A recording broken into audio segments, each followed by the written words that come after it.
शांति।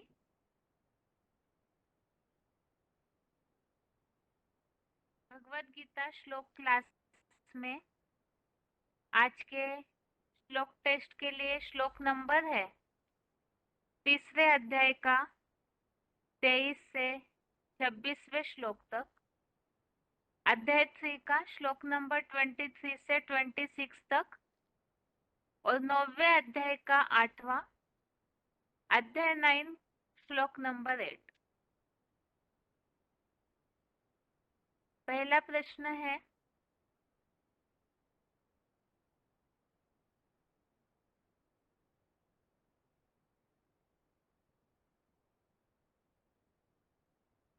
ज्ञानी और अज्ञानियों के बीच में क्या अंतर है?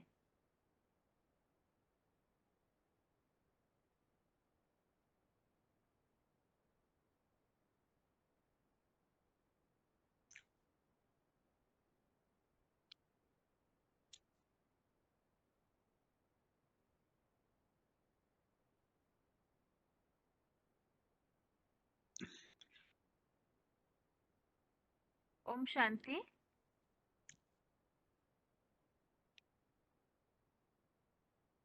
फोन अनम्यूट है किसी का? हेलो। हाँ, ओम शांति माता जी। Roll number? शांति।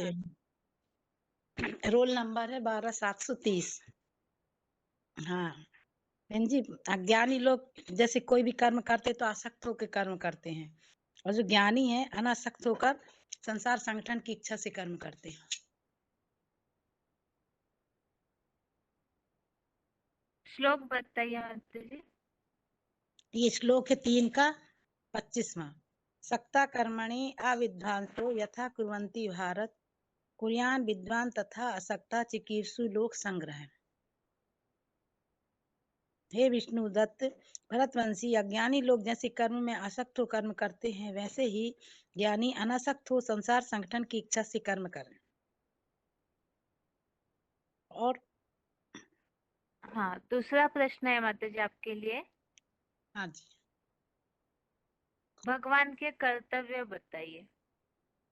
टेस्ट में जो श्लोक आए हैं उसमें कर्तव्य बताए हुए हैं एक श्लोक में। ये भगवान के कर्तव्य।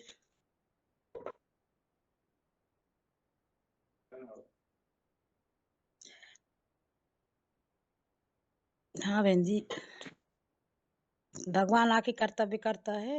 ये 4 वर्णों में विभक्त कर्मों में आसक्त है।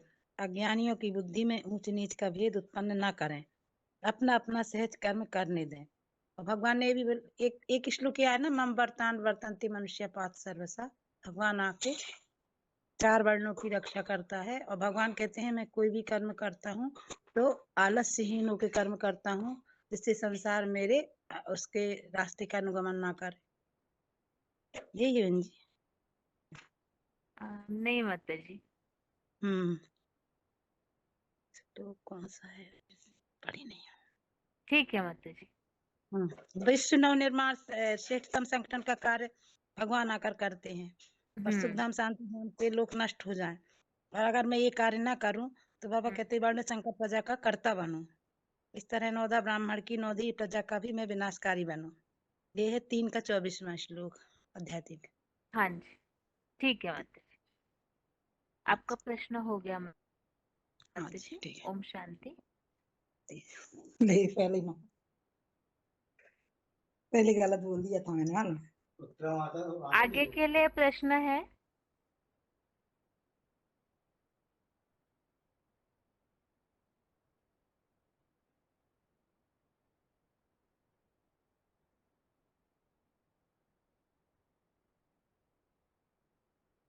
ज्ञानियों को अज्ञानियों के साथ कैसे व्यवहार करना चाहिए?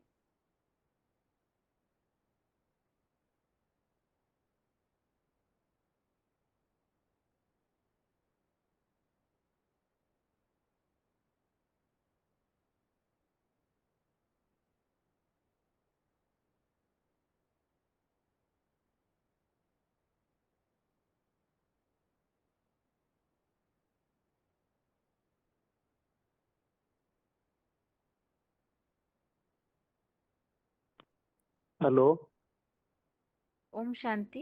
Role number. हेलो हाँ जी, ओम शांति। Roll number. 4783 हाँ जी। 4783। हाँ जी, उत्तर हेलो बताइए। हेलो। हाँ, न बुद्धि भेदम जनद अज्ञानम कर्म संगीनाम जुषयत सर्वकर्माणि विद्वान युक्त समाचार। 3/26 का ये श्लोक है।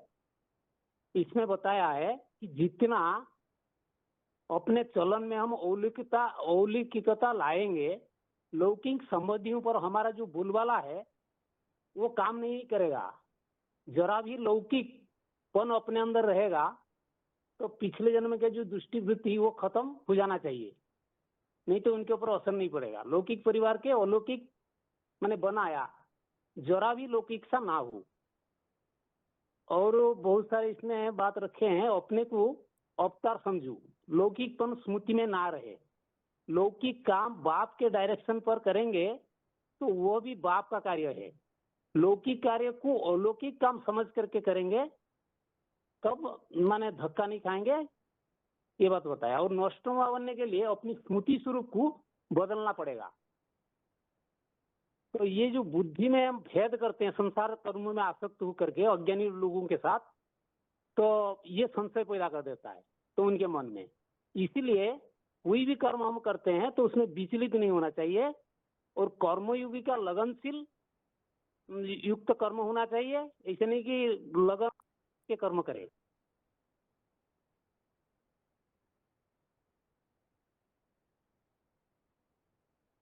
ठीक है। दूसरा प्रश्न है, ये बात क्यों बोली है जी मम वर्तमानु वर्तन्ते मनुष्या पार्थ सर्वस्व। हाँ जी, ये जो श्लोक में उल्लेख आया दोबारा। है, मम श्लोक में ये उल्लेख आया है, मम मम वर्तन। वर्तमानु वर्तन्ते मनुष्या पार्थ सर्वस्व, ये किस कारण बोला है भगवान ने? भगवान ने ये बात बोला है कि यदि मैं आलस्यहीन न होकर कर्म ना करूं तो संसार, जो सारा संसार मुझे फॉलो कर रहा है। क्योंकि पहले अध्याय में बताया था कि मैं जो कर्म हम करेंगे, हमको देखे दूसरे करेंगे। जो एक बात बताया था कि महाजने न गत सपंथ, मतलब बड़े लोग जो काम करते हैं उसको सारे छोटे लोग उनको अनुसरण करते हैं, जो नीचे नीचे आते हैं उनको अनुसरण करते हैं। इसलिए संसार सदैव ऊंचाई को ही फॉलो करता है। इसलिए यदि मैं आलस्य, उनको तो सब कुछ माने प्राप्त है, इसे नहीं कि उनको कुछ पता नहीं माने प्राप्त ना हो। क्योंकि वो कहता है कि माने मुझे इस तीन लोक में कुछ करने की जरूरत नहीं है, क्योंकि मुझे कुछ अप्राप्त नहीं है। फिर भी मैं कर्मों में लगा रहा हूँ। इसीलिए लगा रहा हूँ कि मनुष्य सब प्रकार से मेरे मार्गों को सब रीति से अनुसरण करे, ताकि उनका माने कल्याण होगा। नहीं तो क्या होगा, संसार ना ये नारकीय संसार बन जाएगा, मतलब समूले नष्ट हो जाएगा, वर्ण संकर प्रजा बन जाएंगे। इसको बताया कुलक्षय प्रणसंते कुलधर्म सनातन धर्म नष्ट कुलम कृष्ण अधर्म विवाद पुस्त अधर्म विवाद पुस्त प्रदिशंते कुलस्य त्रिशु दुष्ने सुना से जायते वर्ण संकर।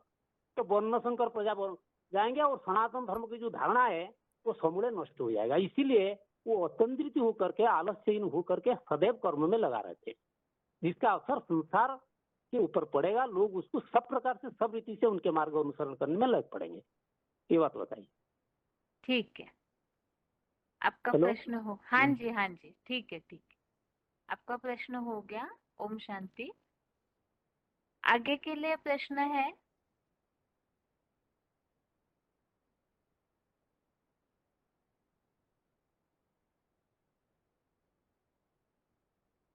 परमपिता शिव जब इस सृष्टि पर आते हैं तो इस सृष्टि की शुरुआत करते हैं। वो शुरुआत केवल एक ही बार करते हैं या उसकी कुछ संख्या बताई हुई है? भगवान के द्वारा इस सृष्टि की शुरुआत जो होती है उसकी संख्या कितनी बताइए, कितनी बार इस सृष्टि की शुरुआत की जाती है?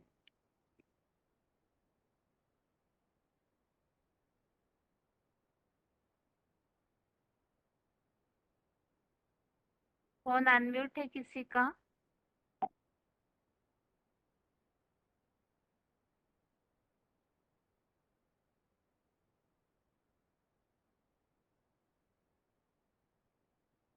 हेलो ओम शांति। हेलो ओम शांति। Roll number? रोल 26 हाँ जी।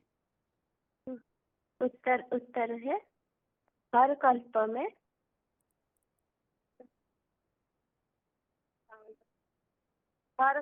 में सृजन के लिए छोड़ता है। हेलो हाँ हाँ ये ठीक नौ है 9 का 8। ठीक है। और वो तरीका क्या बताया है? इस सृष्टि की शुरुआत जो होती है तरीका- वो किस तरह से भगवान अपना कार्य करते हैं, उसका तरीका क्या बताया? तरीका सृष्टि के आरंभ करता है, उसमें ही आरंभ होता है, उसमें ही समा जाते हैं। अभी सृष्टि के विनाश में सब प्राणी इसमें समा जाते हैं, फिर सृजन के लिए वो छोड़ते हैं सतयुग में। हाँ, लेकिन भगवान तो निराकार है ना, फिर वो इस साकार भौतिक दुनिया में जो प्राणी है उनको सृजन के लिए कैसे छोड़ते? निराकार बिंदी काम करती है। मूर्तिमान महादेव के लिए लिंग देह रूप अपर प्रकृति को अपने वश में करके, जो अपर प्रकृति को अपने वश में करके मूर्ति में जो प्रवेश करके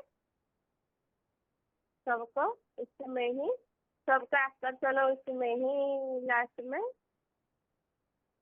जाते हैं। ठीक है माता जी, श्लोक बताइए। श्लोक है 9 का 8। प्रकृति स्वयं अवशिष्ट शिष्टभ्य अवष्टभ्य। विष्णुजामि पुनः अवष्टभ्य अवष्टभ्य। विष्णुजामि अवष्टभ्य विष्णुजामि पुनः पुनः भूतग्रामम् इमं कृष्ण अवश्यं प्रकृतेः वशता वशात। मैं अपने मूर्तिमान बोलूंगी। हाँ हाँ बोलिए माता जी।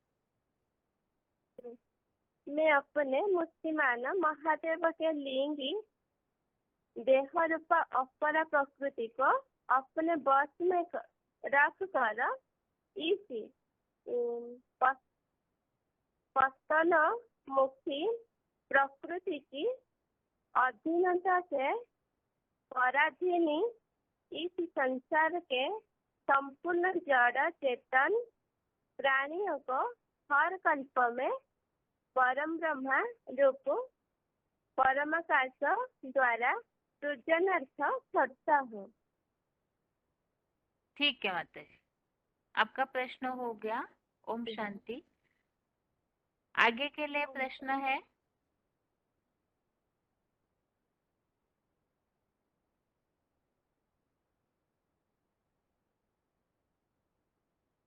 श्लोक में जो उल्लेख अभी अभी प्रश्न ने पूछा था कि ज्ञानियों को अज्ञानियों के साथ किस तरह व्यवहार करना चाहिए, अर्थात गृहस्थ व्यवहार में कईयों के परिवार ऐसे होते हैं जिसमें एक व्यक्ति ज्ञान में है या दो व्यक्ति और बाकी सब अज्ञानी है। तो ऐसे समय में ज्ञानियों को अज्ञानियों के साथ कैसा व्यवहार करना चाहिए, कोई उदाहरण के साथ। यदि श्लोक समझते समय के पॉइंट्स याद हो किसी को तो उदाहरण के साथ इस बात को बता सकते हैं कि ज्ञानियों को अज्ञानियों के साथ कैसे व्यवहार करना चाहिए।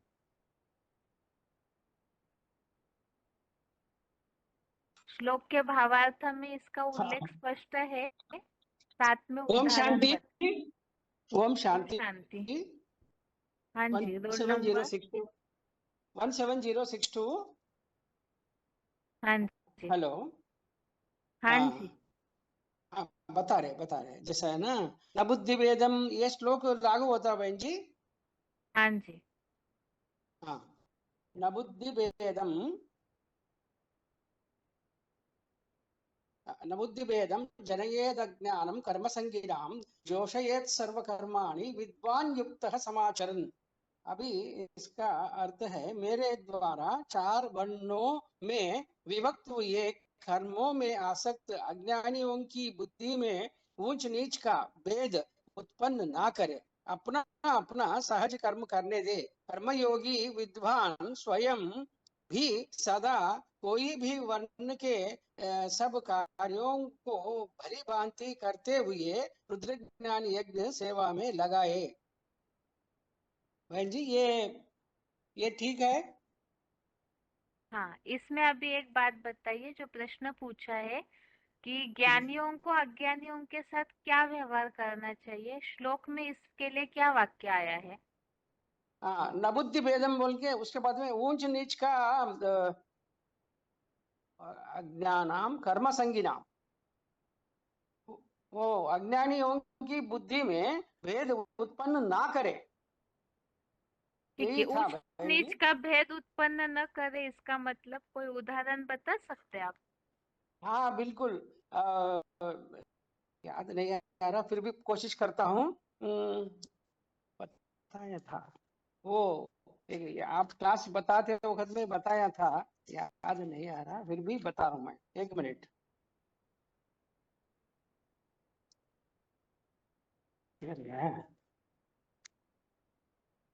हाँ, बुद्धि, अज्ञान, कर्मयोगी विद्या, उसके बाद में नियत किए हुए कर्मों को ही करना बोल के ऐसा ऐसा बताया गया, विज्ञानियों की लक्षण बोल के ऐसा बताया बहन जी, याद नहीं आ रहा।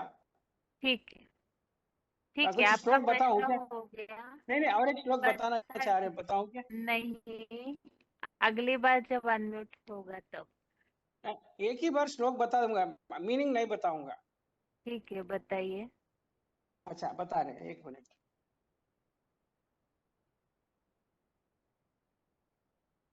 सक्ताः कर्मण्या विद्वांसो यथा कुर्वन्ति भारत, कुर्याद् विद्वांस्तथा सक्ता चिकीर्षुर्लोक संग्रहम्। इतना ही बहन जी। ठीक है, ओम शांति। ओम आगे शांति के बहन लिए जी। प्रश्न है? आगे के लिए प्रश्न है?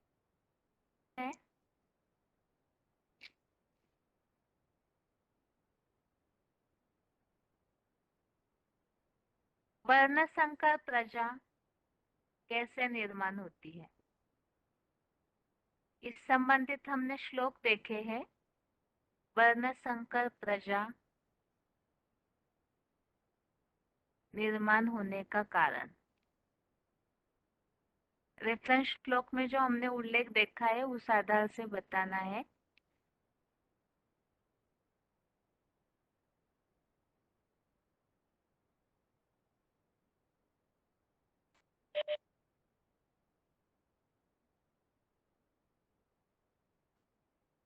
ओम शांति। ओम शांति। 27882। हाँ जी। हाँ जी, इसमें रेफरेंस श्लोक ये आया है, चौथे अध्याय का 13वां श्लोक। हाँ जी। चतुर्वर्ण्यम मया सृष्टम गुणकर्म विभागश तस्य कर्तारम अपि मां विधीय कर्तार अव्ययम। इसमें बताया कि कल्प चतुर्थ युगी पहले भी हर व्यक्ति के भावानुकूल मैंने पुरुषोत्तम संगम में हुए गुण कर्म विभाग अनुसार नंबरवार 4 वर्णों को रचा था।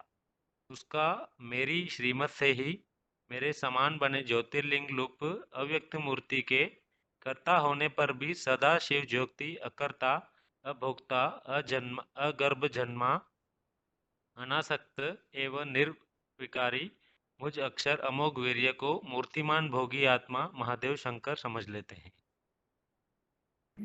एक मिनट, ये श्लोक तो आपने बताया, ठीक है, लेकिन हाँ जी। प्रश्न इस हिसाब से पूछा है, वर्ण संकर प्रजा, जो मिक्स जाति के बीज होते हैं ऐसे कहते हैं, वैसे ही वर्ण संकर प्रजा जो मिक्स प्रजा है, जिनका जो खून मिक्स हो जाता है, ऐसे संबंधित श्लोकों में उल्लेख है कि ऐसी प्रजा किस कारण निर्माण होती है। वर्ण संकर प्रजा का उल्लेख किस श्लोक में आया है?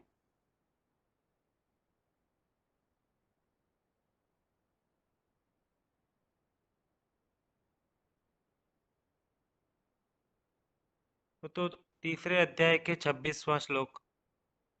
वर्ण संकर प्रजा श्लोक में ही शब्द है वर्ण संकर प्रजा का।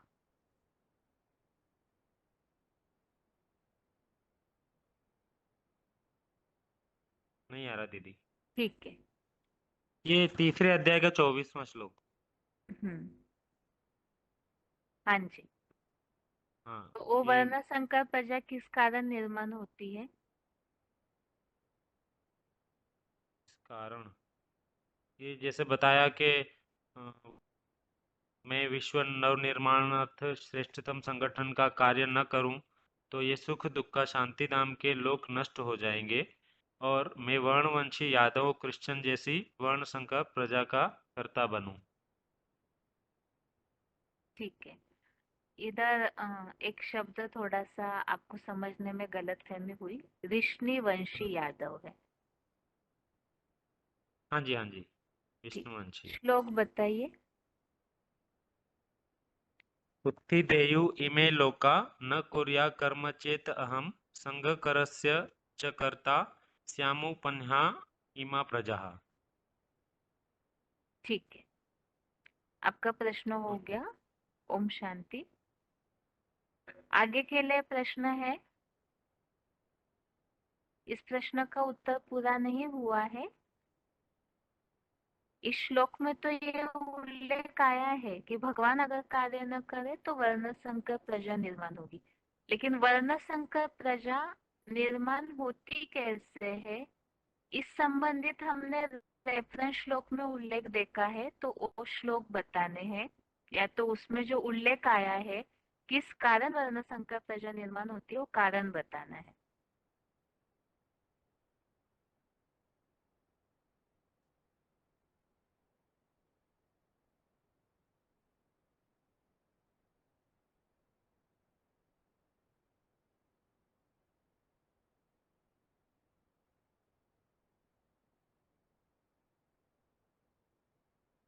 फोन अनम्यूट है किसी का?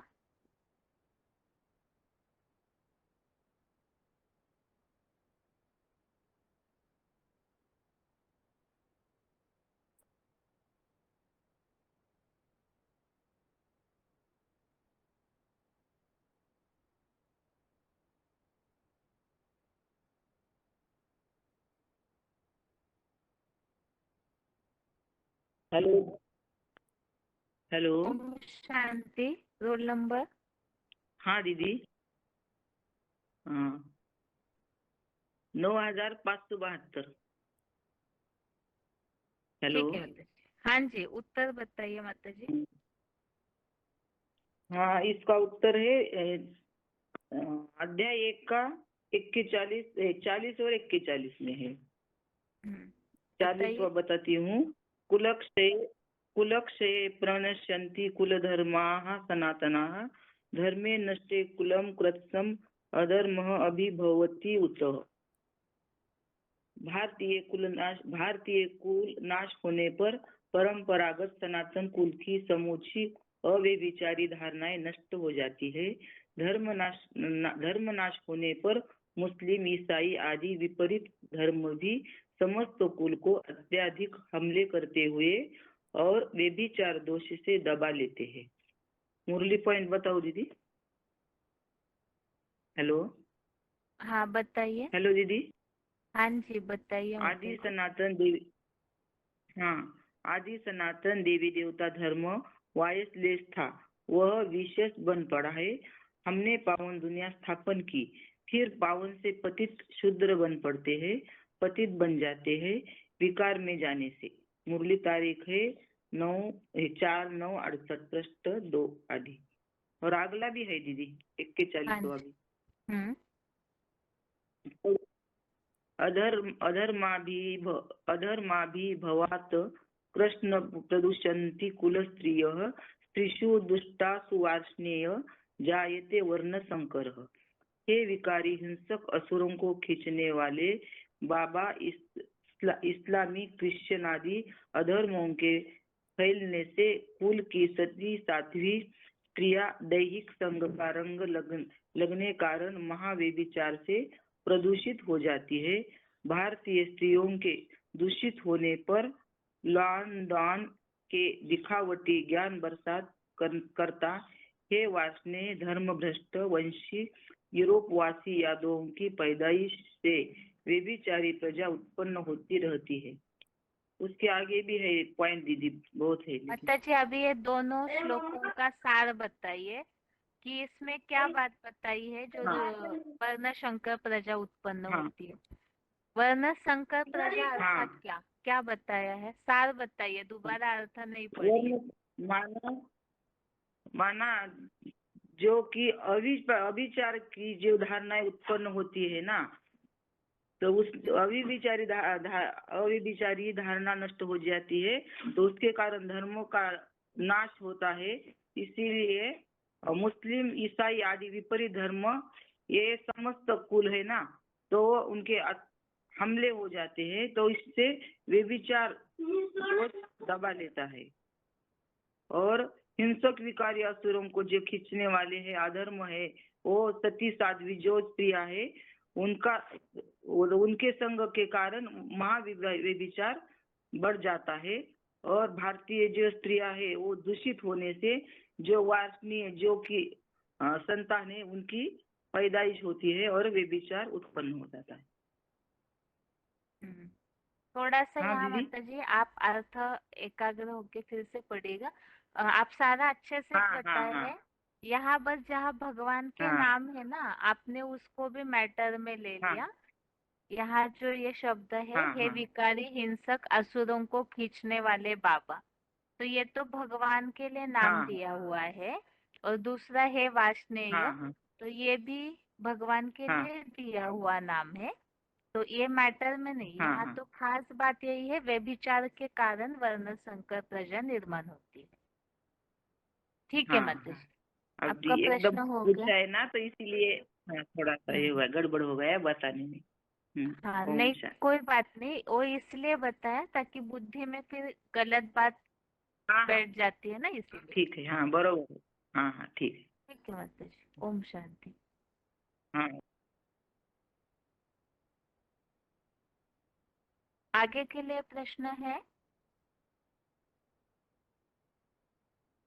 भगवान अपना जो सृष्टि सृजन का कार्य करते हैं उसका तरीका क्या है? सृष्टि निर्माण का कार्य जो भगवान करते हैं उसका तरीका क्या है? क्योंकि बिंदी तो कार्य नहीं करती है, साकार के द्वारा करती है। तो साकार में आने का तरीका श्लोक में बताया है, वो किस तरह भगवान कार्य करते हैं सृष्टि परिवर्तन का।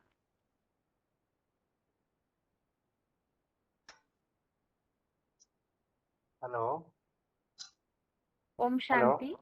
हाँ जी ओम शांति। रोल रोल नंबर नहीं है। नहीं है, हाँ जी बताइए। इसमें बोला है चैप्टर 9 8th श्लोक में प्रकृतिं स्वामवष्टाभ्या विसृज्यामि पुनः पुनः बोधग्राममिमां कृष्ण अवश्यम प्रकृति वशात्। भगवान जो बिल्ली है वो अपने साकार में जो अपने समान बना हुआ शंकर में आके परा प्रकृति को अपने स्वाधीन में करके अपने वश में करके नया सृष्टि के लिए विसर्जन करते हैं। और सत्व रज तमोगुण में सत्वगुण को प्राधान्य देते हैं, इम्पोर्टेंस देके उस टाइप का प्रजा का उत्पन्न के लिए विसर्जन करता है। ऐसे जो कलयुग में तमो प्रधान सृष्टि को सत्युगी सत्य प्रधान सृष्टि में परिवर्तन करता है। ठीक है, श्लोक बताइए। प्रकृतिं स्वामवस्थाभ्य सृजामि पुनः पुनः बोधग्राममिमं कृष्णो मवश्यं प्रकृतेर्वशात्। ठीक है, अर्थ भी बताइए।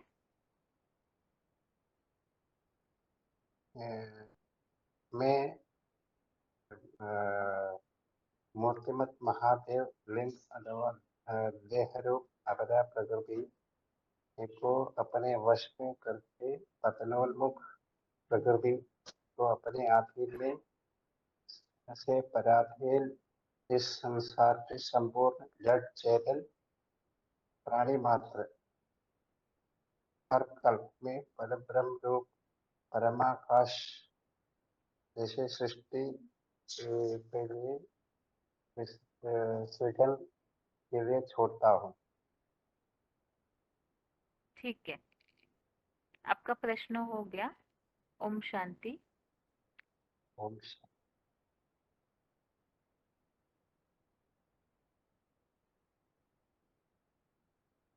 अगला प्रश्न है,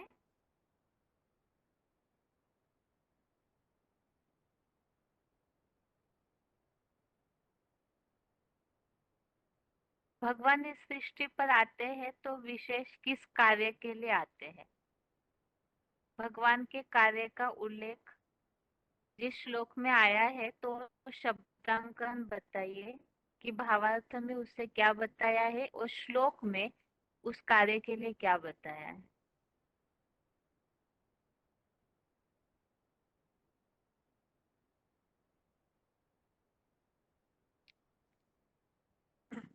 हेलो। हाँ जी, ओम शांति। ओम रोल शांति। Number roll number 5321 5321। हाँ जी, सुनाई दे रहा है? हाँ जी, बताइए उत्तर। हेलो। हाँ जी, उत्तर बताइए। उत्तर है भगवान आकर के विश्व नवनिर्माण का श्रेष्ठतम संगठन का कार्य करता है। अगर भगवान आकर के श्रेष्ठतम नवनिर्माण का कार्य न करे तो 3 लोक नष्ट हो जाए, सुख दुख शांति धाम नष्ट हो जाए, क्योंकि कलयुग का अंत में भगवान आता है नई सृष्टि का निर्माण करने के लिए। जिस समय सृष्टि सृष्टि पतनान्मुखी रहता है, मतलब नष्ट होने को कगार पर रहता है, उस समय दुखधाम सृष्टि पर रहता है। तो ये सृष्टि नष्ट होने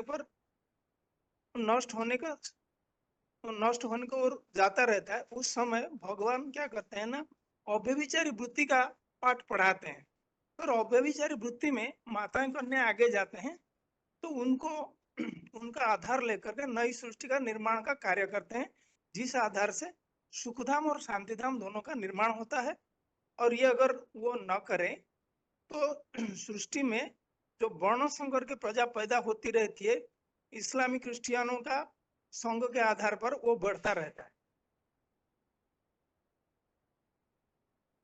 हाँ जी, ठीक है, श्लोक बताइए। श्लोक है उस्सिदेयु इमे लोका कुर्ता कर्यम चेत अहम शंकरस्य च कर्ता स उपहन्याम इमां प्रजा। इसका अर्थ है, मैं विश्व नव निर्माणार्थ श्रेष्ठ संगठन के कार्य न करूं तो ये सुख दुख शांति धाम के लोक नष्ट हो जाए और मैं विष्णुवंशी जादवों क्रिश्चियनों जैसे वर्ण संकर प्रजा का कर्ता बनूं और इस नवधा ब्राह्मणों की नवनाथीय प्रजा का भी विनाशकारी बनूं। हाँ जी, ठीक। दूसरा प्रश्न है आपके लिए। जो श्लोक 26वां है, इसमें एक उल्लेख आया हुआ है कि अज्ञानियों की बुद्धि में उच्च नीच का भेद उत्पन्न न करे। तो इसके लिए कोई उदाहरण बता सकते हैं कि ज्ञानियों को क्या व्यवहार मूल्यों में बहुत सारी बातें आती है।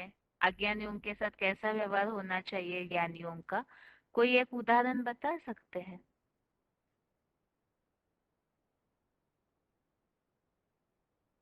मुरली का डायरेक्ट याद नहीं आ रहा है, जितना हम समझ में याद आ रहा है बता रहे हैं। जैसे कि हाँ। अज्ञानी लोग सब कर्मों में आसक्ति होकर के कर्म करते हैं, क्योंकि उनका आत्मज्ञान का भान नहीं रहता है। देह भान होने के कारण देह का आसक्त और एक जन्म के हिसाब से देह के संबंधियों का आसक्ति के हिसाब से कर्म करते हैं, और वो इसी जन्म में सब कुछ प्राप्ति के आधार पर कर्म करते हैं, और उसी कारण से वो लोग लौकिक बंधन में भी बन जाते हैं। लेकिन जो ज्ञानी है वो अनासक्त होकर के समाज कल्याणार्थे और लोक संग्रहार्थे कर्म करे, और उनको वो नीचा कर्म कर रहे हैं, वो अप्राप्तियों पर जा रहे हैं, वैसा उनको बुद्धि में भाव पैदा न करे। ठीक है, ठीक है, आपका प्रश्न हो गया। ओम शांति। आगे के लिए प्रश्न है।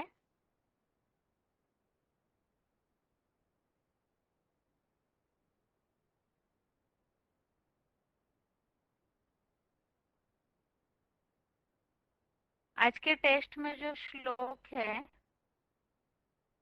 उसमें भगवान के कर्तव्य के लिए जो श्लोक आए हैं उस आधार से हम भगवान के कार्य का परिचय, इस सृष्टि पर आने का समय, इसके बारे में कौन सी बातें समझा सकते हैं?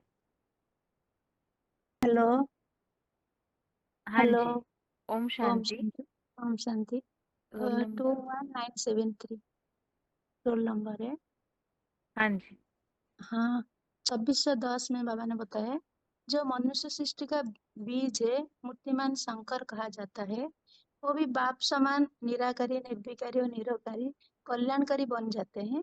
सारा मनुष्य सृष्टि के लिए किससे होना चाहिए? क्या क्यों शिव ने मनुष्य सृष्टि का जो बाप को, जिसका देह रूपा है, जो आत्मा रूप भाव देह, मतलब जो देह रूप है ना, दो बाबा ने बताए, दो है, एक है दो प्रकृति है ना, एक है आत्मा रूप वाला प्रकृति, एक देह रूप वाला प्रकृति।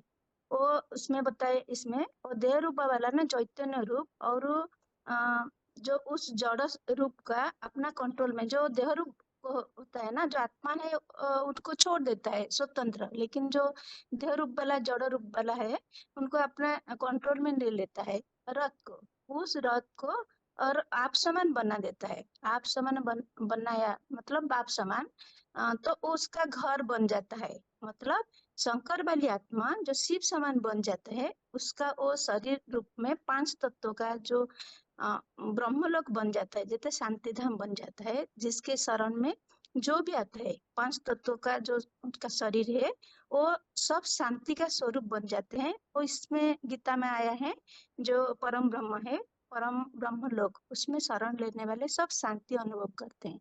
उसको मतलब उसको कंट्रोल में लेकर फिर सब आत्मा को सब आत्मा जब अंत समय में वही देह, वही ये में पहुंच जाते हैं, और बाद में उससे ही सब सृजन के लिए छोड़ देते हैं। हेलो। ठीक है, आज के टेस्ट में से कोई भी एक श्लोक बताइए। श्लोक पे ठीक है। न बुद्धिभेद जनेर अज्ञानम कर्म संगिनम जोशयत सर्वकर्माणि विद्वान विद्वान युक्तं समाचर। 3 का 26 का दीदी अर्थ बताइए। इसका। हाँ, मेरे द्वारा 4 वर्ण में विभक्त हुआ कर्म में आसक्त अज्ञानियों का बुद्धि में ऊंच नीच का भेद उत्पन्न न करे, अपना अपना सहज कर्म करने दो।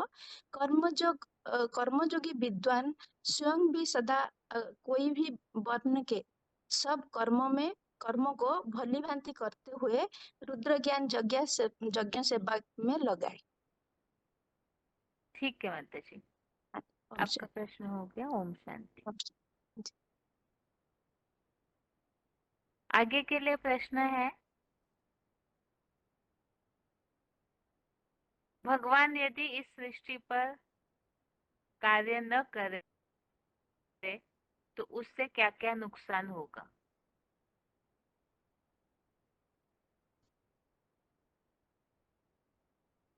भगवान इस सृष्टि पर आकर के कार्य न करे तो उससे क्या नुकसान होगा?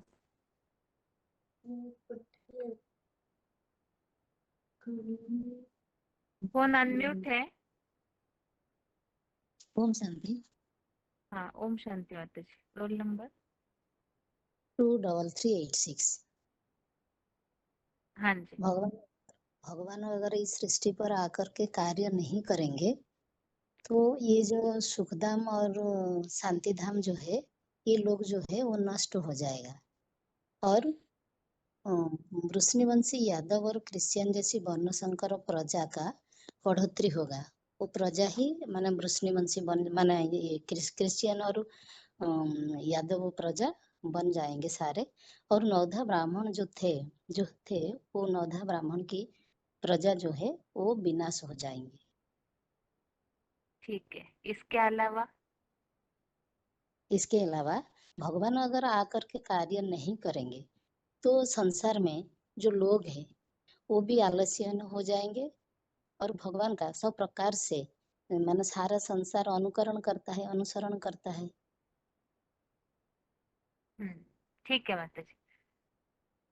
आपके लिए अगला प्रश्न है माता जी। ये जो 26वां श्लोक है ना, अभी 2-3 बार इस संबंधित एक प्रश्न पूछा है। अज्ञानियों की बुद्धि में ऊंच नीच का भेद उत्पन्न न करे, तो इसके लिए कोई उदाहरण दे सकते हैं? ज्ञानियों को कैसा व्यवहार करना चाहिए? अज्ञानियों के लिए कोई एक उदाहरण बताइए। माना जैसे घर में कोई अज्ञानी लोग है जो ज्ञान में नहीं चलते हैं, वो पूजा पाठ कर रहे हैं, हम उनको बोलेंगे ये पूजा पाठ से तुम्हें कुछ नहीं मिलने वाला, ये जो देवात्मा ये तो जड़ है। तो ऐसे करने से उनकी बुद्धि में क्या होगा, माना भेद पैदा होगा। वो जो भी है माना कुछ तो भक्ति कर रहे हैं। और दूसरी बात जो कार्य है 4 प्रकार का वर्णों का 4 प्रकार का कार्य होता है। तो कोई भी कार्य को हम अगर बोलेंगे कि ये नीच कर्म कर रहे हैं, लेकिन जो ज्ञानी है जो पंडित विद्वान होता है वो ऊंच नीच का भेद नहीं देखता, क्योंकि वो खुद ही 4 वर्ण का जो कार्य है उसको वो भली भांति करता है। भली भांति करते हुए रुद्र यज्ञ सेवा में लगाता है। तो इसीलिए जो करता ज्ञान में तो नहीं चलता, बोला, वैसे करने के लिए बोला है करने के लिए ज्ञानियों को। हाँ, करना है। हाँ करना है। इसीलिए जो अज्ञानी है, हम और आपके घर में पानी नहीं पिएंगे, आपका खाना नहीं खाएंगे, आप ज्ञान में नहीं चल रहे, इससे बात उनको अगर बोलेंगे तो ज्ञान के प्रति वो आकृष्ट नहीं होकर के और ही दूर भागेंगे। हाँ ठीक है। इसका मतलब ये भी नहीं कि हम अपने धारणाओं को तोड़े, युक्ति अपनी से धारणा में व्यवहार हम करें। रहेंगे, लेकिन उनके सामने इसका माना प्रदर्शन नहीं करना हाँ है। जी, हाँ ठीक है माता जी। आपका प्रश्न हो गया। ओम शांति। ओम शांति। आगे के लिए प्रश्न है।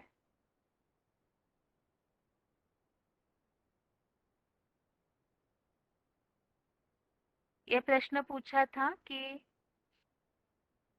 तीसरे अध्याय का 23-24 और 9वें अध्याय का 8वां। तीसरे अध्याय का 23-24, 23-24 और 9 का श्लोक नंबर 8। इन तीनों श्लोकों में भी भगवान के कार्य संबंधित उल्लेख है। तो इन तीनों श्लोकों के आधार से भगवान के कार्य का परिचय बताना है। भगवान इस सृष्टि पर आकर के कब, कैसे, क्या कार्य करते हैं और नहीं करने से क्या नुकसान होगा,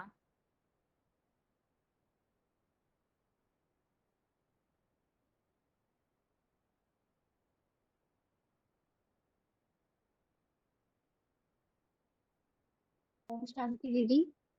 ओम शांति। रोल नंबर हाँ जी 28,322। हाँ जी। हाँ जी दीदी, बाबा ने बताया कि जैसे अगर भगवान आकर विश्व नवनिर्माण अर्थ का श्रेष्ठ कार्य करते हैं, अगर वो ये कार्य ना करें तो सुख दुख शांति धाम के लोग हैं जो वो नष्ट हो जाएंगे और वृष्णिवंशी यादवों और कृष्णों जैसी वर्ण संकर प्रजा कर करता बन जाऊंगा, और नौदा ब्राह्मणों की नौ नाथीय प्रजा का भी विनाशकारी बनूंगा।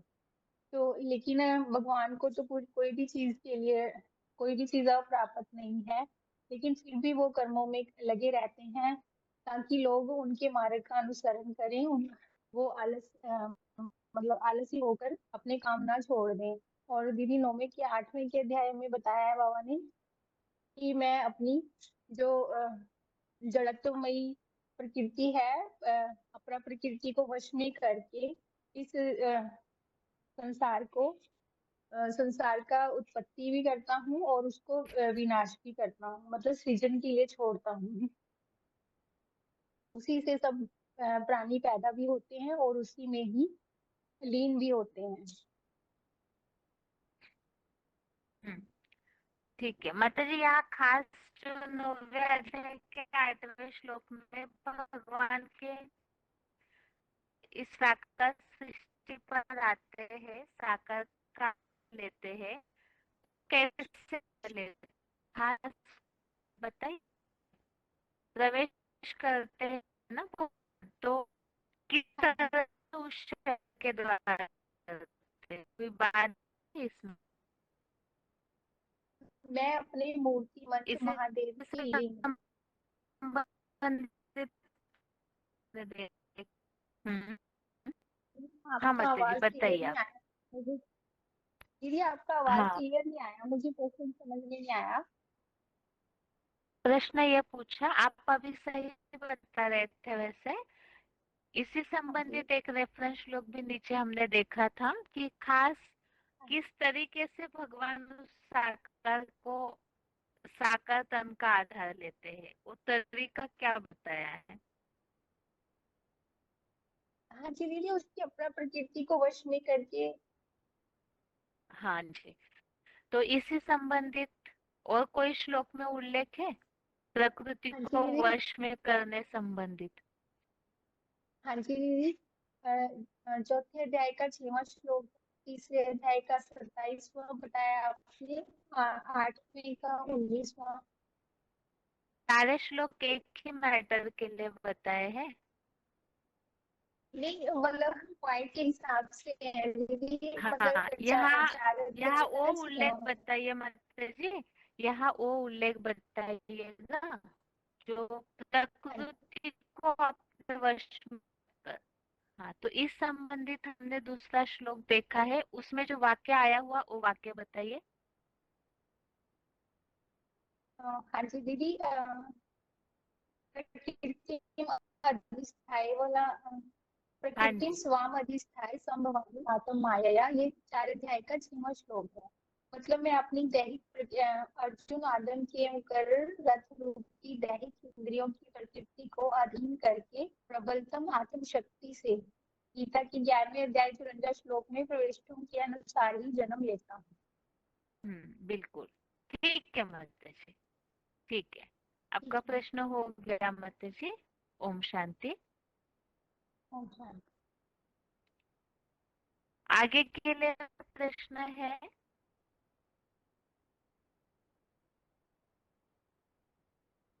ज्ञानियों के कर्मों का उद्देश्य क्या बताया है? ज्ञानियों को कैसे कर्म करने चाहिए? उनके कर्म का उद्देश्य क्या होना चाहिए और कौन से कर्म करने के लिए ज्ञानियों को बताया है?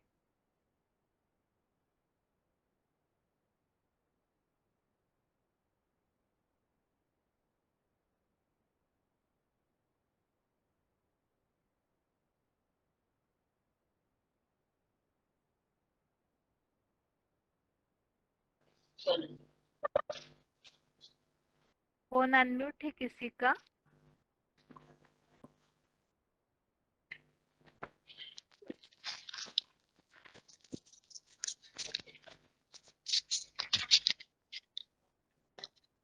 हेलो। हाँ जी, ओम शांति। ओम रोल शांति। नंबर? हाँ। आप 22170। हाँ जी। हाँ, ज्ञानी लोग को तो कौन कौन कौन, कौन बोला है जो कोई का आसक्ति कोई की आसक्ति नहीं हुआ।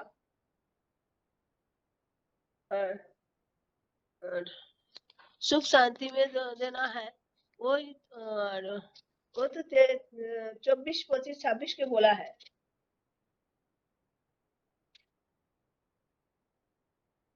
हाँ, मेन जो बात बताई है वो बताइए माता जी। ज्ञानियों को कैसे कर्म करने हैं? आसक्ति वो कर्म करते नहीं हुई। क्या आसक्ति होकर? हाँ, अनासक्त हो संसार का संगठन को इच्छा से कर्म करो। संसार संगठन की इच्छा मतलब क्या? जो संसार में कर्म करते हैं तो कोई काम होता है वो नहीं ना आसक्ति हो नहीं होता, अनासक्त हो जब कोई अनासक्त तो संसार का संगठन तो एकत्रित हुआ ना। संसार संगठन की इच्छा मतलब एकत्रित होना अर्थात क्या? मुरलियों में इसके लिए क्या बात आती है? संगठित करते मतलब तो माला बोलते हैं ना। मुरली में तो वही बोला है, संगठन मतलब तो माला कहते हैं। एकत्रित हुए कोई काम करते हैं ना। वही तो अनासक्त से वही काम करते हैं ज्ञानी लोग। जो हमको सेवा करते जाते हैं तो कोई लोग से आते हैं तो वो से आया है वो से नहीं हुआ, वो जानना है वही भी अच्छा है। जब भगवान आया है, हाँ, सेवा में आएंगे, बाबा के ज्ञान में आएंगे, बहुत काम करने लगेगा, वो से आसक्त तो नहीं हुआ, वही बोलना है। ठीक है माता जी। आज की टेस्ट में से कोई भी एक श्लोक बताइए। हाँ, 9 था 8 में बोलना है। प्रकृति स्वयं अश्च विश्व जामी पुनः पुनः भूत स्वयं हम कित वंश प्रकृति वंशत्व वशत। ठीक है माता जी। आपका प्रश्न हो गया। ओम शांति। आगे के लिए प्रश्न है।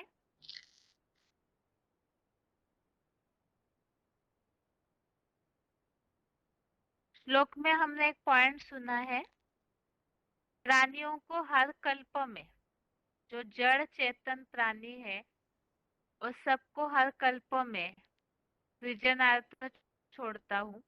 तो यहाँ ये जो हर कल्प में रिपीटेशन होता है ड्रामा का, हूबहू रिपीट होता है, इस संबंधित हमने VCD में जो पॉइंट सुना है वो पॉइंट बताना है।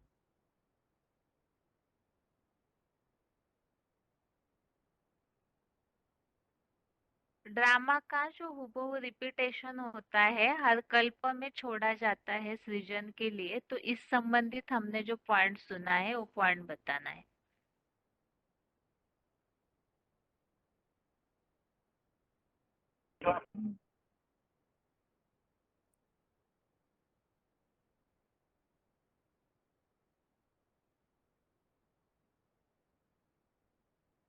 फोन अनम्यूट है किसी का?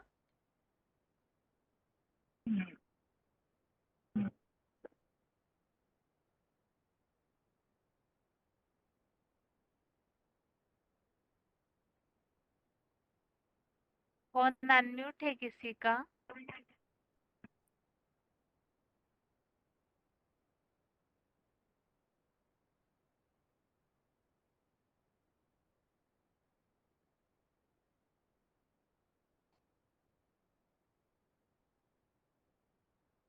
हेलो। हाँ जी, ओम शांति। ओम शांति बहन जी। Roll number 8083। हाँ जी। हाँ, ये जो 9 अध्याय का 8 नंबर आपने पूछा उसका क्लैरिफिकेशन VCD 2302 में बाबा ने बताया कि सारी वसुधा ही कुटुंब है। सारी वसुधा कुटुंब तब बनता है जब उनका बाप एक होगा। इस एक बाप से बच्चे जन्म लेते हैं। जैसे उदाहरण दिया, ये सृष्टि में कोई प्रश्न पूछता है कि पहले मुर्गा था या पहले अंडा था, मतलब पहले रचयिता की रचना, तो ये प्रश्न जैसे उठता है तो ये सृष्टि तो आदि अनादि है, इसका मतलब संगम में आकर अन्य परिवर्तन होता है। जो पापात्मा थे उनको देवात्मा बनने की काम बाप करते हैं, वो भी साकार शरीर का आधार लेकर। तो इसमें वो साकार शरीर का जो आधार लेते हैं वो साकार शरीर धारी जो कि परम ब्रह्म मतलब माँ का पाठ बजाते हैं, और स्वयं परमात्मा शिव जो कि बाप का पाठ। तो इसलिए परम ब्रह्म में सब प्राणियों की उत्पत्ति होता है।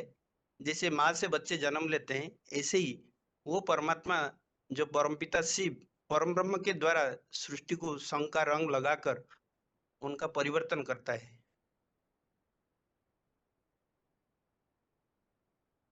ठीक है। इसमें एक VCD नंबर 770 हमने सुना था जिसमें हूबहू रिपीटेशन की बात आई थी। अगर आपको याद है तो पॉइंट बताइए। 770 में बताया कि हिस्ट्री का ज्योग्राफी जो हिस्ट्री है, वर्ल्ड की हिस्ट्री है, वो मनुष्य के पास तो 2500 साल का है, द्वापर कली का है। लेकिन भगवान आकर जो वर्ल्ड का हिस्ट्री ज्योग्राफी बताते हैं वो 5000 साल का है, जो हूबहू रिपीट होता है एक्यूरेट ज्यों को त्यों। जैसे कोई अणु जहां से आता है वो फिर 5000 साल का कल्प खत्म होने के बाद फिर वहीं जाता है। ऐसे ही ये दुनिया में महाविनाश में जब उथल पुथल हो जाता है, जो चीज जहां से आया था वो चीज फिर वहीं पहुंच जाता है। जो भी मच्छर मक्खी या मिट्टी का कण है ज्यों को त्यों अपना अपना पार्ट बजाते हैं, वो पार्ट में कुछ अदल बदल नहीं हो सकता है।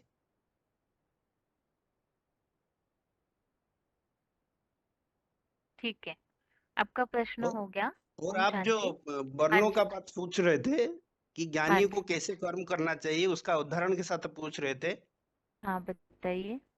तो ज्ञानी को ऐसे कर्म करना है, बाबा ने बताया कि चातुर्वर्ण महासृष्टम गुण कर्म विभाग, जो 4 अध्याय का 13 नंबर में बताया कि भगवान आकर 4 वर्णों की रचना करते हैं। तो 4 वर्णों का 4 प्रकार के कर्म होते हैं, देवताई कर्म, क्षत्रिय कर्म, वैश्य कर्म और शूद्र कर्म। ब्राह्मण बनने के बाद भी हर आत्मा अपना संस्कार के अनुसार वो कर्म करने के लिए बाध्य हो जाता है। तो ऐसे ही जो ब्राह्मण धर्म भगवान ने ब्रह्मा के द्वारा जो ब्राह्मण धर्म बनाया, वो ब्राह्मण धर्म को फिर क्षत्रिय मतलब देवता बनाने के लिए शंकर के द्वारा जो पाठ बजता है, वो निराकारी स्थिति जब शंकर धारण कर लेता है और शंख का रंग देकर फिर ब्राह्मणों को देवता स्टेज में ले जाने का काम बाप करते हैं। इसलिए बाबा बोलते हैं कि जो ज्ञानी है वो कोई प्रकार वर्ण का काम करे, मतलब देवताई वर्ण हो, क्षत्रिय हो, वैश्य हो, शूद्र हो, वो हर कर्म में उसको भेद पैदा नहीं करना है कि ये ऊंच कर्म है ये नीच कर्म है। जो पंडित होता है वो हर कर्म को समान दृष्टि में देखता है। इसलिए 5 अध्याय का 18 नंबर में बताया, जो पंडित होता है वो कोई भी ये में भेद पैदा न करता, समत्व स्टेज को धारण कर लेता है। तो इसीलिए वो कोई भी वर्ण का कर्म है, देवताई वर्ण हो या क्षत्रिय हो, वैश्य हो, शूद्र हो, जो 18 अध्याय में बताया कि 4 वर्णों का 4 प्रकार के कर्म होता है। तो ब्राह्मण जीवन में तो हर प्रकार की कर्म वाला आत्मा चाहिए, क्योंकि यहाँ राजधानी स्थापन हो रहा है। तो हर आत्मा अपना अपना प्रकृति के अनुसार अपना संस्कार के अनुसार यहाँ पाठ बजाते हैं। तो इसीलिए किसी को उच्च या ये नीच दृष्टि में नहीं देखना है, हर प्रकार की कर्म खुद करना है और दूसरे का सामने एग्जाम्पल बनकर आना है कि कोई भी कर्म मतलब ऊंच हो या नीच हो, सेवाधारी को हर प्रकार की कर्म करने में मतलब बुद्धि में भेद पैदा नहीं करना है। हाँ जी ओम ठीक है। शांति। हाँ ओम शांति। क्लास का टाइम पूरा होने जा रहा है, इसीलिए आज के टेस्ट के पूछे हुए प्रश्नों के उत्तर। पहले तो 9वें अध्याय का 8वां अध्याय 9 का श्लोक नंबर 8। इस श्लोक संबंधित ये पूछा था, भगवान जो इस सृष्टि का सृजन करते हैं, निर्माण करते हैं, तो वो कितनी बार करते हैं उसकी संख्या पूछी थी। तो यहाँ श्लोक में उल्लेख आया हुआ है संपूर्ण प्राणियों को हर कल्प में छोड़ता हूँ, सृजनार्थ छोड़ता हूँ। तो यहाँ गिनती यही है, पुनः पुनः जो श्लोक में उल्लेख आया है, भूतग्रामम पुनः पुनः विसृजामि, अर्थात हर कल्प में ही ये रिपीटेशन होता है, तो उसकी तो गिनती नहीं है, हर कल्प का समय बताया हुआ है। दूसरा प्रश्न ये पूछा था, परमपिता शिव तो निराकार बिंदी है, तो वो इस सृष्टि में सृजन का कार्य कैसे करते हैं? तो उसका उत्तर श्लोक में आया है, मैं अपने मूर्तिमंत महादेव के लिंग अथवा देह रूप अपरा प्रकृति को अपने वश में रखकर, तो भगवान के कार्य करने की ये विधि है कि जिस साकार तन के द्वारा भगवान कार्य करते हैं, महादेव, तो उनके प्रकृति को अपने वश में रखकर, प्रकृति को पूरी तरह कंट्रोल करके, जो 5 तत्वों का चोला है उसको कंट्रोल करके फिर वो अपना कार्य करते हैं। इसके लिए श्लोक में शब्द आया हुआ है, प्रकृतिम स्वाम अवष्टभ्य, प्रकृतिम स्वाम अवष्टभ्य। और इसी प्रकार का उल्लेख और कोई श्लोक में आया है क्या, ये पूछा था। तो ये दोनों श्लोक भी याद रखने चाहिए, क्योंकि दोनों श्लोकों में एक वाक्य सेम है। चौथे अध्याय का 6वां अध्याय 4 का श्लोक नंबर 6 में ये वाक्य आया हुआ है, अपने प्रकृति को अधीन करके आत्मशक्ति से जन्म लेता हूँ। यदि ऑब्जर्व करें तो ये दोनों श्लोकों में कनेक्शन भी है। यहाँ सिर्फ भगवान कार्य करने का उल्लेख है। 9वें अध्याय के 8वें श्लोक में यह उल्लेख है कि मैं अपने प्रकृति को वश में करके फिर प्रकृति की अधीनता से पराधीन इन प्राणियों को हर कल्प में सृजनार्थ छोड़ता हूँ। तो वो सृजनार्थ छोड़ने का काम तो तब करेंगे ना जब भगवान इस सृष्टि पर जन्म लेते हैं, तो जन्म लेके कार्य करेंगे। इसीलिए ही यहाँ चौथे अध्याय के 6वें श्लोक में उल्लेख है कि अपने अर्जुन आदम अथवा मुकर्रर रथ रूपी दैहिक इंद्रियों की प्रकृति को अधीन करके प्रबलतम आत्मशक्ति से जन्म लेता हूँ। तो प्रवेष्टुम अनुसार जन्म लेते हैं और फिर जन्म लेकर जब उस तन द्वारा कार्य करते हैं, तो उस प्रकृति को वश में रख करके फिर ये नए कल्प की शुरुआत करते हैं। और यहाँ और जो 2 रेफरेंस श्लोक 9वें अध्याय के 8वें श्लोक में हमने देखे हैं, तो सारे रेफरेंस श्लोक जो भी लिए जाते हैं एक ही संदर्भ में नहीं लिए जाते हैं। इसीलिए इस बात को यदि आप नोट करते हैं तो जरूर नोट कीजिए, क्योंकि अगर किसी को हम बताते समय भाव चेंज हो जाता है तो वो भी गलत है।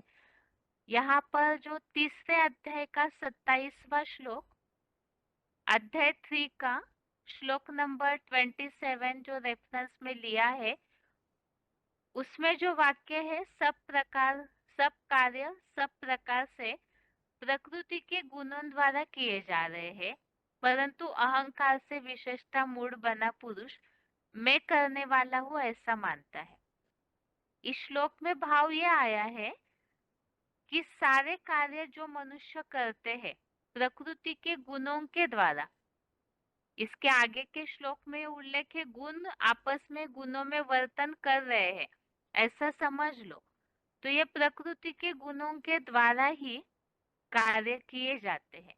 और इस 9वें अध्याय के 8वें श्लोक में क्या उल्लेख है, प्रकृति की अधीनता से पराधीन इस संसार के संपूर्ण जड़ चेतन प्राणी, जितने भी मनुष्य है जड़ चेतन प्राणी, तो प्रकृति के अधीनता से पराधीन है। प्रकृति के 5 तत्वों के सब अधीन है। और उस पराधीनता से सब प्राणी इस संसार में जीवन व्यतीत करते हैं। और इसी वाक्य संबंधित तीसरे अध्याय का 27वां श्लोक लिया था कि सब कार्य प्रकृति के गुणों द्वारा किए जा रहे हैं, अर्थात सभी प्रकृति के अधीन होकर के ही कार्य करते हैं प्रकृति के गुणों के कारण। और 8वें अध्याय का 19 अध्याय 8 का श्लोक नंबर 19, ये श्लोक में जो उल्लेख आया है भूतवा भूतवा प्रलीयते, अर्थात बार बार ये जो प्राणी समुदाय है वो जन्म लेकर के फिर रात्रि अंत में अव्यक्त धाम में पूरा लीन हो जाता है। तो इस श्लोक में भी ये हूबहू यही आवर्तन चलता है सृष्टि चक्र में। प्राणी आते हैं सृष्टि पर, वापिस लौटते हैं, फिर आते हैं, वापिस लौटते हैं, ये चक्र लगातार चलता है, हूबहू रिपीटेशन। और 9वें अध्याय के 8वें श्लोक में, अध्याय 9 के श्लोक नंबर 8 में भी ये वाक्य आया है, प्राणियों को हर कल्प में सृजनार्थ छोड़ता हूँ। तो यहाँ भी भूत ग्रामम पुनः पुनः, पुनः पुनः अर्थात बार बार, तो यहाँ हर कल्प में ही छोड़ता हूँ। तो इस संबंधित हमने 8वें अध्याय का 19वां श्लोक लिया। तो 3 वाक्य है श्लोक में, तीनों के लिए 3 अलग रेफरेंस श्लोक देखे हैं। एक तो प्रकृति को वश में रखकर, इसके लिए 4थे अध्याय के 6वें श्लोक में प्रकृति को अधीन करके आत्मशक्ति से जन्म लेता हूँ। सभी प्राणी प्रकृति के अधीन होकर कार्य करते हैं, तो उसके लिए 3रे अध्याय का 27वां श्लोक। और तीसरा वाक्य प्राणियों को हर कल्प में सृजनार्थ छोड़ता हूँ, इसके लिए 8वें अध्याय का 19वां श्लोक। तो इस तरह से ये श्लोक विशेषकर भगवान का कार्य, इस सृष्टि को, भगवान इस सृष्टि पर आकर कैसे कार्य करते हैं उस संबंधित है।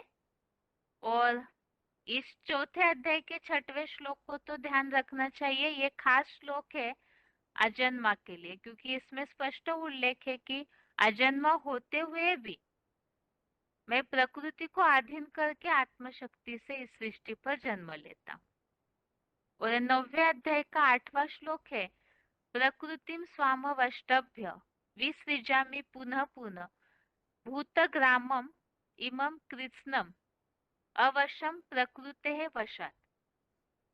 जो लोग संधि विच्छेद करके पढ़ते हैं तो कुछ शब्द ऐसे कठिन होते हैं, तो उसमें थोड़ा सा आप रुक करके पढ़ेंगे तो ये उच्चारण करना आएगा।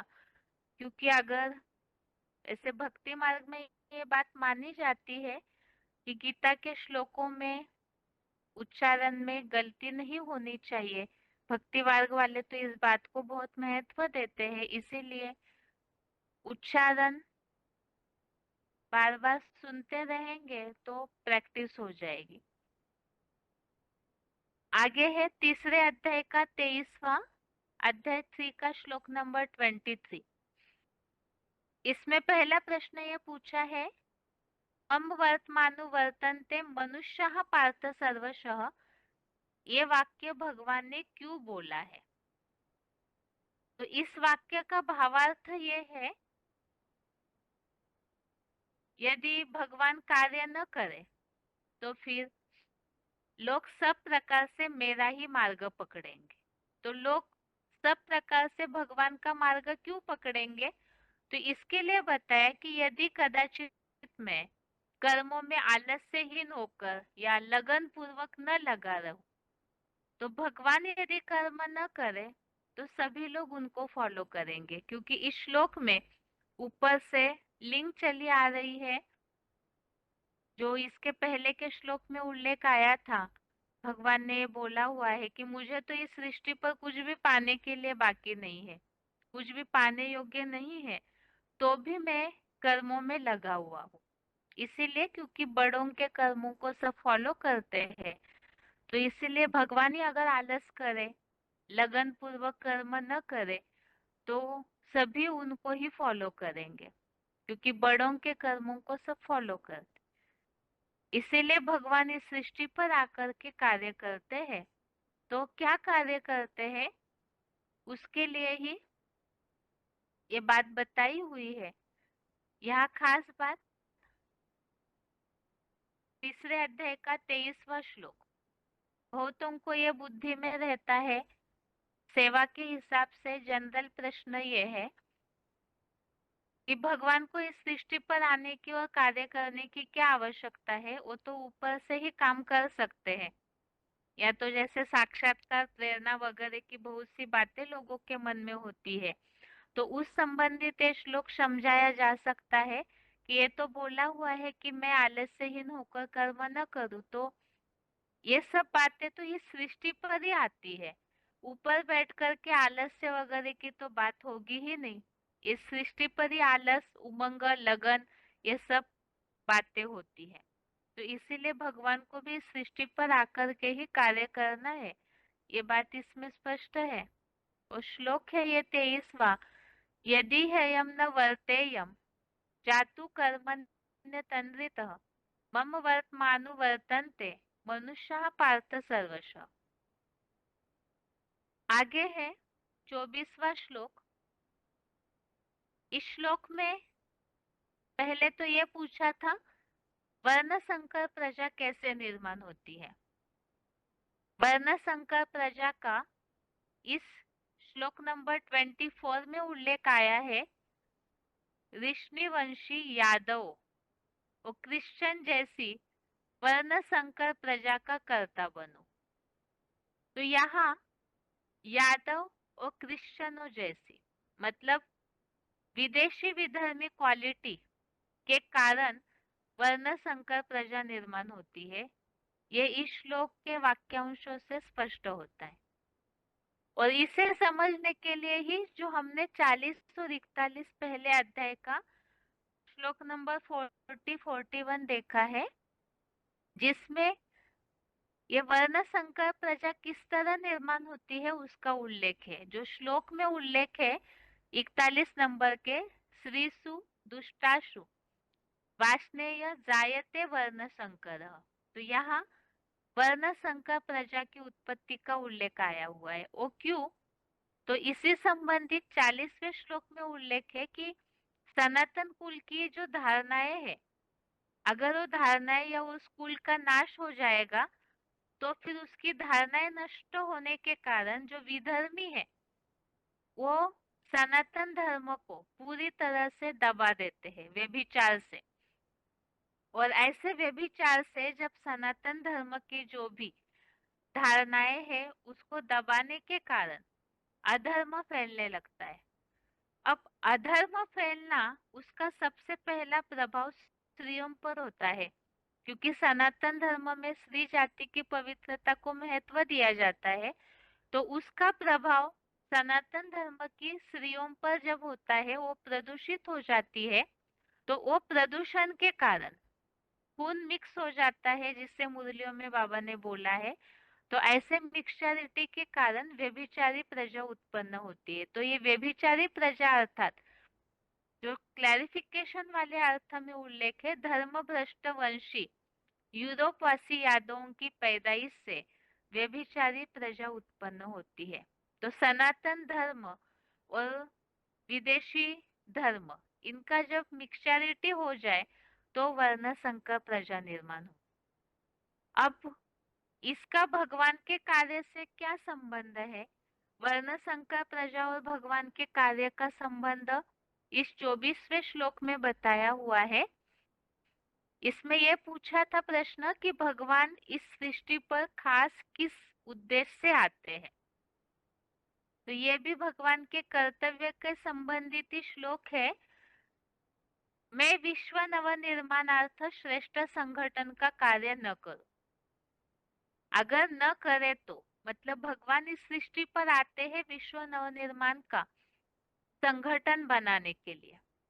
अगर भगवान वो कार्य न करे तो वर्ण संकर प्रजा निर्माण होगी और बाकी इस सृष्टि पर जो भी है उनका विनाश हो जाएगा। तो इसीलिए भगवान इस सृष्टि पर आकर कार्य करते हैं।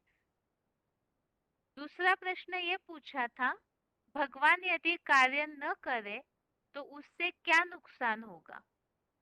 तो नुकसान यही है, एक तो सुख दुख शांति धाम के तीनों लोक नष्ट हो जाएंगे, दूसरा वर्ण संकर प्रजा निर्माण होगी, और तीसरा ये नौधा ब्राह्मणों की नौनाथीय प्रजा का भी विनाशकारी बन, और चौथा जो 23वें श्लोक में उल्लेख है, यदि मैं आलस्यहीन होकर लगन पूर्वक कर्मों में न लगा रहूं तो ये सारा संसार मेरे मार्ग का ही अनुसरण करेगा। तो इसीलिए भगवान इस सृष्टि पर आकर के कार्य करते हैं। श्लोक है, उत्सीदेयु इमे लोकान न कुर्याम कर्म चेदहम संकरस्य च कर्ता स्याम उपहन्याम इमा प्रजा। आगे है 25वां श्लोक, श्लोक नंबर 25। इसमें पूछा था ज्ञानियों और अज्ञानियों के कर्मों के लक्षण, या अज्ञानियों और ज्ञानियों के लक्षण क्या है। ज्ञानियों के लिए तो श्लोक में वाक्य आया है, अज्ञानी लोग कर्म में आसक्त होकर कर्म करते हैं, और ज्ञानियों के लिए डायरेक्शन दिया हुआ है, अनासक्त होकर संसार संगठन की इच्छा से कर्म करें। तो इसमें जो वाक्य आया हुआ है, ये पूछा हुआ था कि ज्ञानी और अज्ञानी, इसी संबंधी तो 26वां श्लोक भी है कनेक्टेड, जिसमें इस बात का उल्लेख आया हुआ है कि अज्ञानियों की बुद्धि में ऊंच नीच का भेद उत्पन्न न करे। दूसरा प्रश्न ये पूछा था, ज्ञानियों के कर्म का उद्देश्य क्या होना चाहिए। तो उद्देश्य संसार संगठन की इच्छा से कर्म करें। संसार संगठन अर्थात इसके लिए मुरलियों में शब्द आता है वसुधैव कुटुंबकम, नए विश्व का निर्माण। नए विश्व का निर्माण तब होगा जब सब संगठित हो जाएंगे। तो ऐसे विश्व नवनिर्माण के कार्य के लिए भगवान को सहयोग देने के लिए खास लक्षण होना चाहिए, अनासक्त, डिटैच होकर के कर्म करना। श्लोक है, सक्तः कर्मण्य विद्वांसो यथा कुर्वन्ति भारत कुर्यात् विद्वान तथा सक्तः चिकीर्षु लोक संग्रह। और 26वां श्लोक नंबर 26 है, इस संबंधित प्रश्न पूछा था, ज्ञानियों का अज्ञानियों के साथ व्यवहार कैसा होना चाहिए। तो इसमें ये बात बताई है कि कर्मों में आसक्त अज्ञानियों की बुद्धि में ऊंच नीच का भेद उत्पन्न न करे। ज्ञानियों के लिए ये खास बात बताई कि जो अज्ञानी है उनका तो कार्य का लक्षण ही होगा कि आसक्त होकर हर कर्म करेंगे, तो उनके बुद्धि में उच्च नीच का भेद उत्पन्न न करे। श्लोक समझते समय हमने इस बात को समझा था, जैसे कि पॉइंट में बाबा ने ये बात बोली थी, जैसे किसी की कोई भक्ति करता है और उनको अगर कहेंगे भक्ति नहीं करनी है, भक्ति छुड़ाने की कोशिश करेंगे, उनको जबरियन, कई ऐसे भी होता है कि जबरदस्ती ज्ञान में चलाने की कोशिश करते हैं, लेकिन ज्ञान अगर बुद्धि में नहीं बैठा किसी के, तो ना ही वो इस दुनिया का रहेगा ना उस दुनिया का रहेगा, जिसके लिए बाबा ने बोला है कि वो दोनों दुनिया से मारा जाएगा। तो इसीलिए ही ऐसे अज्ञानियों की बुद्धि में ऊंच नीच का भेद उत्पन्न न करे, उनको अपना सहज सहज कर्म करने दे, वो जैसे जो कर रहे हैं वो कर्म करने दे। ज्ञानियों का काम है उनको संदेश देना, बाकी उनके बुद्धि में जब वो बीज परिपक्व हो जाएगा ज्ञान का, तो स्वतः ही ज्ञान में आएंगे। ऐसे बहुत सी बातें हैं जो ये श्लोक समझते समय काफी सारे पॉइंट हमने समझे थे कि लौकिक अलौकिक की तोड़ निभानी है, इसका मतलब कुछ ऐसी बातें हैं, कुछ ऐसी धारणाएं हैं जिनको उन लोगों को खुश करने के लिए करना है, लेकिन बुद्धि का योग पूरा ज्ञान की तरफ होना चाहिए, जिसके लिए इस श्लोक में वाक्य आया है, कर्मयोगी विद्वान स्वयं भी सदा कोई भी वर्ण के सब कार्यों को भली भांति करते हुए रुद्र ज्ञान यज्ञ सेवा में लगाए।